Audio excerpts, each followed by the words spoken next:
Hey there, it's Ashley at Homestead, and today we're talking garden fencing. Specifically, do you need garden fencing? For many years, the first probably 7 years of our home garden, we actually didn't have a fence around it until it then became a problem and deer started eating our garden. So that caused me to really start thinking about fencing.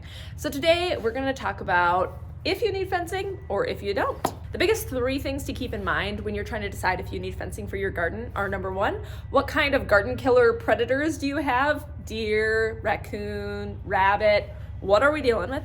Number 2, what type of garden do you have? What kind of beds? Do you have raised beds? Do you have an in-ground garden?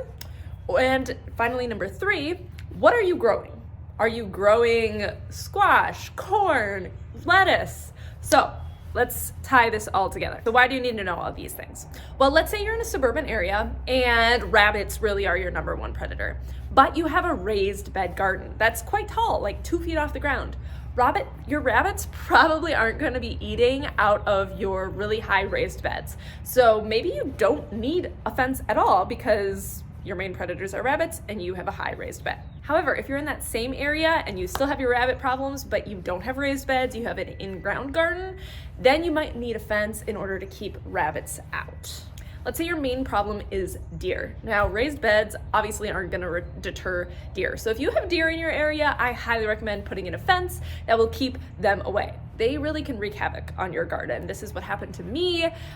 It's not fun to go out there and see deer pulling up your beets and eating your peas and all sorts of crazy things. So if that's your scenario, I highly recommend putting in a fence. And deer will eat a whole wide variety of things. So if you're like, they won't touch my tomatoes. They say they won't eat tomatoes, but I've heard it happen. So protect yourself from the deer. All right, and what about like raccoons? Well, raccoons, they're a little bit more picky. They love corn. So if you're growing corn, and you have raccoons in your area, you probably want a fence for your corn, whether that's sweet corn or popcorn or whatnot.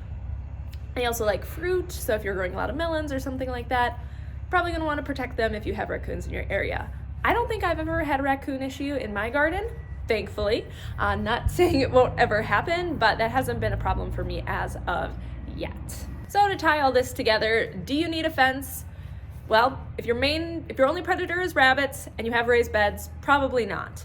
But if you're dealing with deer, yes, you'll most likely need a fence. And if you have raccoons in your area and you're growing things that raccoon love to eat, you'll probably want a fence for that too. It's always safest to put up a fence if you're questioning it, but like I said, we had a garden for 7 years without a fence. So you never really know. If a fence is stopping you from starting to grow things this year, I would say don't let your lack of a fence stop you. You will soon find out if you need a fence or not. All right, until next time.